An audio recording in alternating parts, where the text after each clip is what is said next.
I started in 1972 when I was in the Coast Guard Academy. My brother was already a Kung Fu black belt, so I studied the Goju because that's the martial arts they had at the academy. So Chuck Merriman was my first instructor, and that was in 1972. And then I got out of the Coast Guard, came back home, and took lessons from my brother, Kung Fu. So I shifted from karate to Kung Fu. And then in 74, they had what they call full contact karate started in America. And I fought the first fight on the East Coast. And I started fighting in 74, and I retired in 2002. So I fought for 4 different decades. 28 years I fought as a kickboxer. You retired when I graduated. What's your favorite system or style? I like all martial arts. I like doing the grappling because of all the sports I've done, the best sport I picked up the fastest was wrestling. Okay. I went out for the wrestling team in college, having never even watched it in high school. I didn't even know the rules. Got a full scholarship, took 4th in the state my second year. Oh, wow. And people said, well, why'd you get out of wrestling? I said, because I started kickboxing then. And so I really got into kickboxing. So it's a different sport. Grappling on the ground. From the ground to standing up. up. And collegiate is not submission. You can't go against the joints. You can't hurt people. It's all technique. Yeah. And you look at how many guys like Matt Hughes and Randy Couture who went from wrestling to MMA champions, world champions. I think some of the biggest arts that you can learn first and foremost is being able to strike and being able to wrestle. If you can box and wrestle, you do pretty good. Yeah, pretty good. But you know, of course, now once you learn more and more and more, you got to have a little bit. Because Bruce Lee said that he was the first mixed martial artist. Like Einstein, Bruce Lee said, "No, study as many styles as you can. In the end, you'll have a personal style. The way you fight." Don't imitate everybody else because you're not them. Exactly. Like my teacher does say, study the science, then make your own art. Correct. You will have your own style, the way you fight. Because that was a basic mistake of martial arts. You line up 50 people and they do the exact same thing that you think they did 500 years ago. Yep.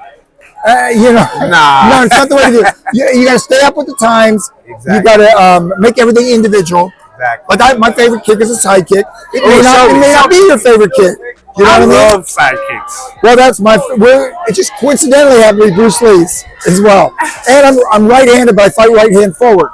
Okay. Which Bruce Lee used to teach that. He said your strong hand is forward. Yeah. Your knockout power is closer to them than back here. I mean, and so anyway, but I didn't do it because I read Bruce Lee did it. I didn't copy an actor's style. It just worked for you. It was a coincidence that what he taught, I did. Yeah. And they said Kung Fu guys can't fight. In 1972 when I started. They still say that today. Well, I won 11 world titles. They say Kung Fu guys can't fight. 11 world titles. Yeah, so I did a little fighting. Yeah, so I do you teach? I teach seminars. I just travel around the world and I teach seminars. But mainly my job is acting now. Yeah, that's my job. Yeah. And kickboxing, I'm getting fight offers again. Really? Yeah, to the exhibitions. Yeah, Roy Jones called up. Roy Jones, we were going to do it in the 90s. In the 90s, it's been a real fight. Yeah. Now we're talking about exhibition. Yeah. Where we just show our skills. Yeah. But he's saying he doesn't want me to kick. Why do they always do us like that? Because I didn't take none of your weapons. Why you take them out? Boxers can kick our rear ends in boxing. Standing up. But if I can throw the side kick, I'm going to change the whole thing for them. But so we'll see what happens. I'll do whatever the money is. That's right. And I came out of retirement already twice. So this will be my 3rd time coming out of retirement. Okay. So last question. Yeah. Can you kick me with a side kick? Yeah, okay. Not the dragon side kick. Can you see that on camera? If he kicks me, it's gonna be. I'm an actor too, so I'm learning how to act. This is the acting way. Yes. It just barely touch you like that, and then you sell it. Okay, I got you. And usually they would still put a pad on you just in case. Just in case. But I'm not like. There are some actors, I won't not throw the names. I think we know who kick hard. They're just glass guys. And they got bruises all over them because I work with the same stunt guys. I've heard stories. And I said, what happened? Yeah, I won't name names, but you guys know who I'm talking about. So it's like this. Yes. Oh, sorry. I'm sorry, brother. I didn't see you right there. No, but that's the way you do it. He sells it right. Now, You don't want a stunt guy who, when you throw your sidekick, he goes like this. Because basically you just told the audience he's got no power. He got no power in his kick. So what does the guy want me to do? Blast him for real? No, we're making movies. It's all fake. It's all. You gotta learn. You gotta act. Keanu Reeves can do it. You know what I mean? He looks great. Yeah, he does. He looks great. But if he gets in a kickboxing ring with me, I would decapitate him. Yeah, he's a little stiff. But that's not. But he's not a real fighter, though. There's a difference between acting and combat. Right. Well, people ask me what would happen if you fought Van Damme. I said the same thing that would happen if Tyson fights Stallone. Stallone looks great as Rocky, but that's not real fighting. Yeah, that's not combat. No, Tyson gets right here and he's going to decapitate somebody. I wish you'd have decapitated Jake Paul. Look, I have fought for 28 years. He did not throw one uppercut. You know, he gets in your head. He goes. That's his thing. Right. His thing. If you see me in a fight, if I come out of retirement for an exhibition and I don't throw one side kick, you know I'm taking that guy. Right. Right? You would know that. I would know. I know Tyson didn't throw one uppercut to get a chin up because the next one puts him on the floor. He did. He didn't throw one, and he gets right in here. Right yeah, he was there. Right, he was there a few times. Right. I was like, that's signature Tyson. Look. He gave a speech after the fight. He said, I did this fight for my children. Here's what happened. He got the $20 million above the table. Under the table, probably in Germany, a German bank, money was deposited in a numbered bank account with no name on it, just a row of numbers. Yeah. And that's for Tyson's children. That's so I don't fault him for that. No, yeah. You know, he made his millions. Yeah, you already the youngest world champ. Yeah, you're a legend. I was fighter of the year in 1984.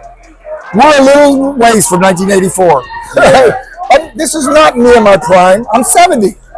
There's no such thing. Well, actually, I got kicked and punched for 28 years. I try to tell people, I'm still in one piece. See what happens when you get kicked and punched? Yes. For 40 years. You're still in shape, though. But no, I totally changed my body in the 40s when I was in my 40s. Okay. By diet, nutrition. You changed. I healed it. Okay. And yeah, I don't know if other people can do the same thing. But I speak at one of the biggest anti-aging conventions, and I tell them it's all medical doctors. I tell them how I did it. Okay. And do you do any Tai Chi, or have you been introduced to that? No. Okay. I did no meditation. But I realized my meditation was when I ran. I ran every day. That's how I meditate. And in my mind, I thought about beating my opponents. I thought only about hitting them. So I tell people, I think I self-hypnotize myself. I literally hypnotize myself. I already knocked him out a dozen times. You gotta visualize it and see it. So people said, were you nervous? I said, no, never. I knew it was going to happen. Well, and 99% of the time it did happen. Yeah, I visualized it. Yeah. Nobody ever won an Olympic gold medal and said, oh, how did that get there? They dream about it over and over and over, winning that gold medal, winning the gold medal. That's not a guarantee you're gonna win it. Yeah. But if you dream about losing, losing, believe it. Right. You create your own reality. Yeah. Anybody you see who's at a high level of anything, whether it's tennis or basketball, football, even science, or whether it's physics or astrophysics, you get to the highest levels. It's because they imagined it way before. Yeah. And I give motivational speeches. I said nothing happens without a goal. Right. If you have no goals in your life, you're like a piece of driftwood in the ocean, floating. You'll go wherever the current takes you. Yep. And you got to have goals. And I make small ones, and I just in increments get better and better and better. That's how it is. And baby steps. Yep. That's what I teach my students. So. I tell people the low budget independent films I've done. I started in 30 films. I consider that my amateur career. Okay. I've not turned into a professional actor until you see Don the Dragon Wilson ahead, and you see Warner Brothers, 20th Century Fox, Sony. Yeah. When they produce not an independent company, but a studio, that's my first acting. That's when I'm a pro actor. I got you. But I don't. We still consider you a pro.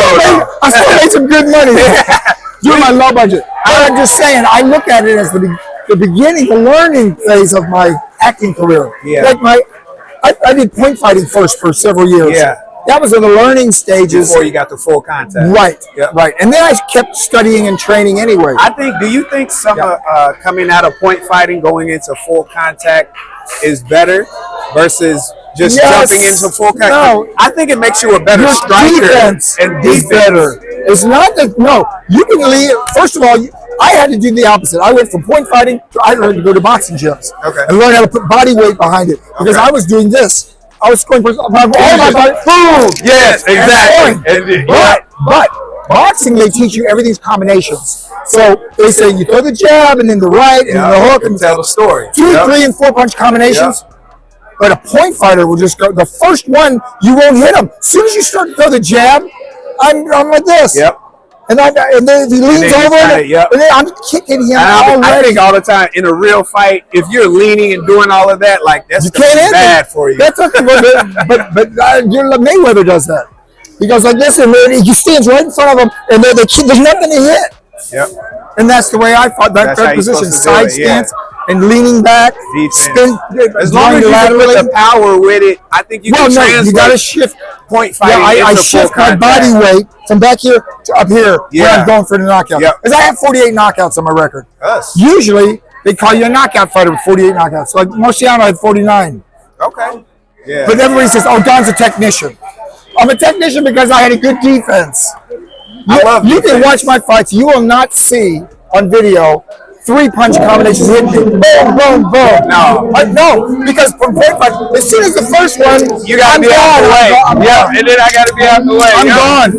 And I also do this. If they hit the first one, I go this way. I'm still safe. When I get this here, I put my head right on their chest. Right on the chest plate.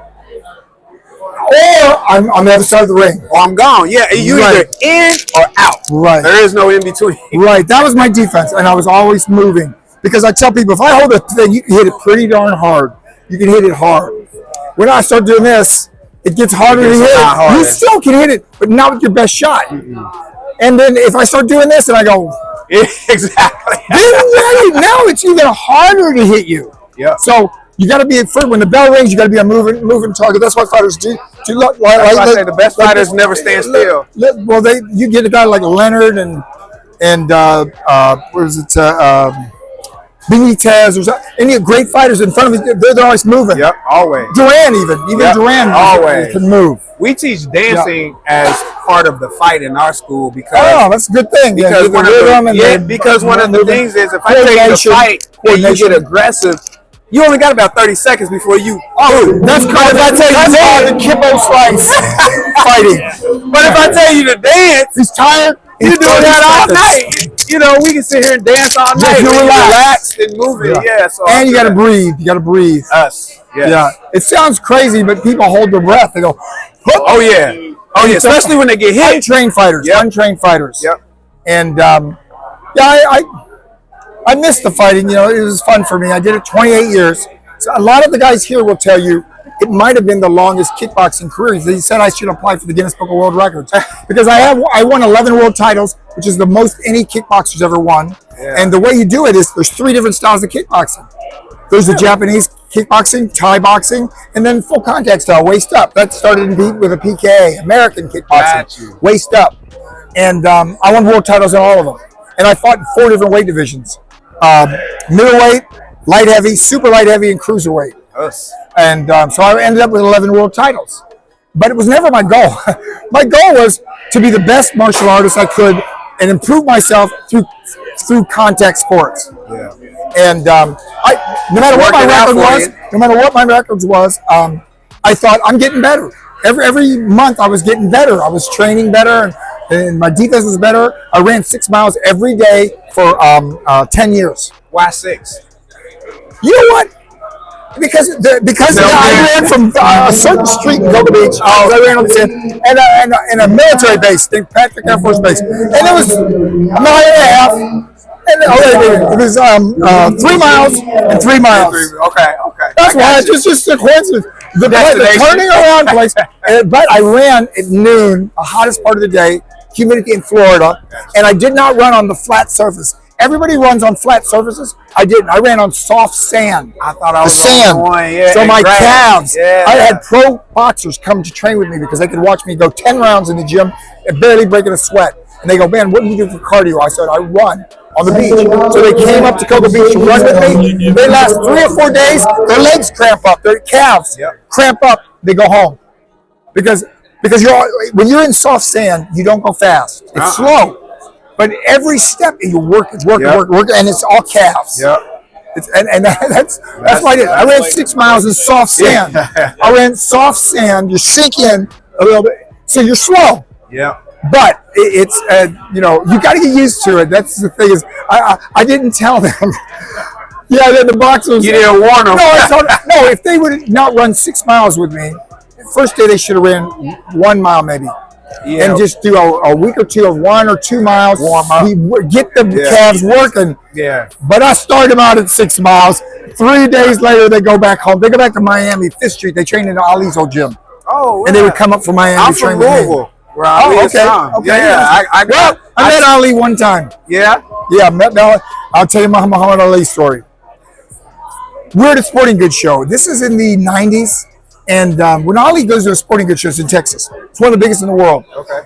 Maybe the biggest, but it's a sporting goods show. And they hear the 2 world champions. They're going to do a photo op of us together. So Ali's going to come to my booth. So when Ali walks through, he's got all these like sheriffs, like armed guards around him. Yeah. Yes. In a sporting goods show. So it's all sports people. So he walks through. It's like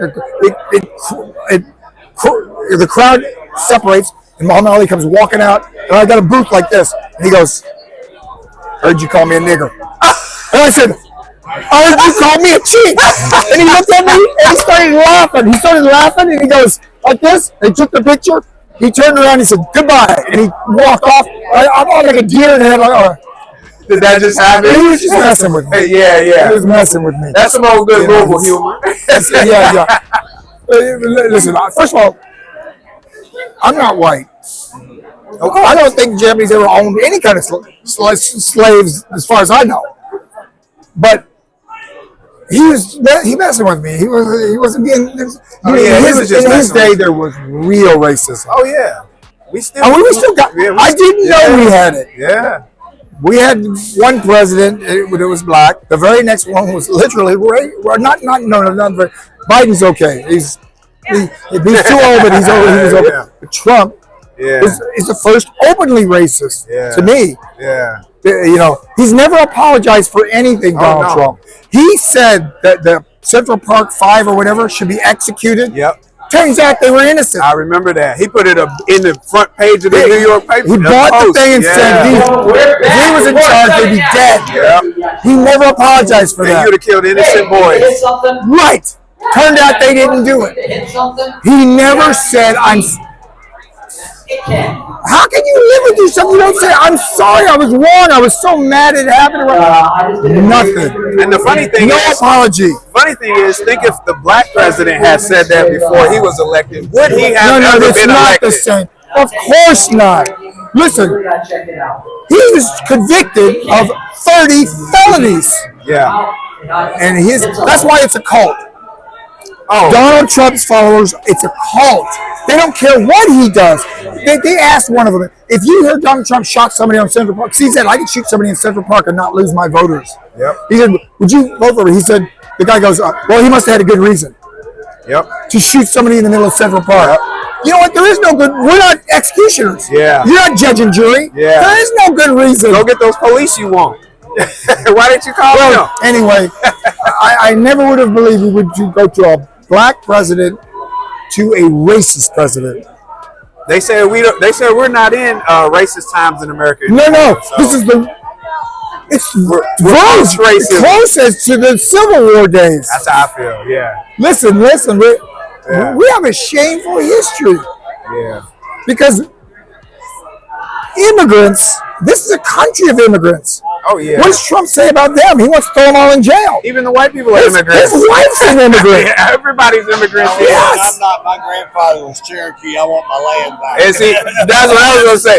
Okay, we're native. First person. Well, those are the only. I played Native American in 3 movies, and people said, "Oh, there's going to be backlash." No, there was none because I played a good guy.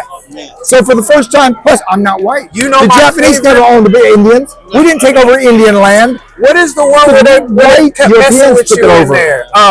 When you came to town and they kept calling you cheek, and this, there's 3 of them. Is it Alfred? It's not Alfred. What is the name of that?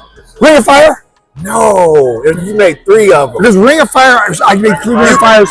And they were prejudiced against me because I was Asian. Yes. And I was dating his sister. love those movies. They didn't like me dating his sister. You don't know what that did for me as a black martial artist and a young man. Because I was dealing with prejudice back. That's what the story was. And I was dealing with that in school, middle school. You know what I mean? Yeah. And I'm coming to school, and these people are telling me this and that. You're and not as good as when them I or see whatever. you, when I saw you do that role, like I still think about that because I'm like, that's part of what does martial arts did for me. Because it was like, look. They can think what they want. As long as I can protect myself, defend myself, and protect the people I love, then I'm a dragon. Yeah, And no, we're good. you know what? My audience was an ethnic audience because my first 2 movies were released theatrically by MGM, and they did a survey, and it's urban ethnic males, young urban ethnic males, Yeah. like Blood Fist. Yeah. You know, because I was ethnic, which means I'm Caucasian,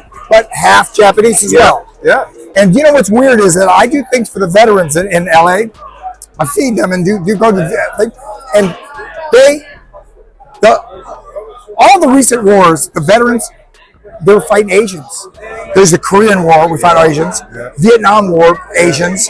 And even World War II, we fought the Japanese. Yeah. So these veterans are looking at, and these guys are not right in the head, a lot of them, you know, the homeless ones.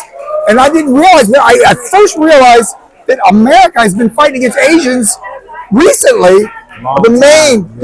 Vietnam, Korean War, and World War II. We dropped America dropped 2 nuclear bombs on the Japanese. Now, if you drop nuclear bombs on New York City and Los Angeles, America is going to hate your country. You know, the Japanese did not hate America. They did not hate America. They flipped because, first of all, we rebuilt their economy. We said, you guys don't need to build tanks and jets and all that. Just build cars, build TV sets, build radios, and we'll buy them. And made in Japan used to mean cheap, bad quality. But now Sony, all the biggest brands, Samsung, it means quality. All of that. The Japanese, because I started fighting in Japan. They tried to make me draw in Japan, but it didn't work because I studied Kung Fu, which is Chinese, and I never learned the language. I never learned Japanese because I grew up in Florida in the 50s and 60s. I was born in 54, so I moved to Florida in the 50s. And I looked different than everybody else, and I didn't want to speak different. I was like ashamed of my race, because that's how they make us feel. Well, here's what we did. We had blacks and whites in the 60s, and they closed the black school and bused them to the white school. Yep. So now, it wasn't prejudice either. The black guys grew up with their friends playing basketball. They're all black. Then they all got white guys who were all white. So it was always not shirts versus skins. It was black versus white. And then you got the dragon. And so what happened? Which team are you on? What happened was I give motivational speeches. I said, you can take anything. My man, good to see you. You could take any negative thing and turn it to a positive. Because here's what I did. I thought, okay, I look different than them, and they're not accepting me. But will you sink a 30-foot jump shot? You could be a green Martian from another planet, and they like you. Because what happened was I became the MVP of the high school football team and basketball team. Scored 40 points a game in basketball. Football was a middle linebacker. I have made 3 tackles in a row, which means I stopped the entire offense, that series of downs. I became a good athlete because that's how I got accepted by the white people in Florida. They had KKK in the schools. They put posters up and stuff. I mean, it was a prejudice. It was the South. Florida, when I grew up, 50s and South, 60s. It was all deep that South. It's all that stuff that Ali fought against. When he said, "I'm not going to Vietnam," he goes, "My religion says don't attack others until they attack you." He said, "No Vietnamese ever did nothing to me." He goes, "If I was going to fight somebody, I'm gonna fight here." He pointed at the white borders. He goes, "It's all y'all." You my fighting. They didn't like that. They didn't like that. They took his boxing license away and all. He couldn't make money for 4 years. Yep. But it turned out, him and Frazier were friends. Frazier loaned him money. Yes, Frazier loaned him money. Yeah. Of course, when they got in the ring, they fought 3 times. Well, we don't do that in kickboxing. We fought 1 time, there's never a rematch. I fought Terrio, and it was close. It was a draw. We had a rematch called. No rematch. He wouldn't do it. Where's my rematch? But that's where the money. Nobody offered me a rematch. Can I take? Oh yeah, of course. Hold on, this is my. Oh, go ahead. I can't go to retirement for this guy. All my ninjas on go. All my ninjas on go. All my ninjas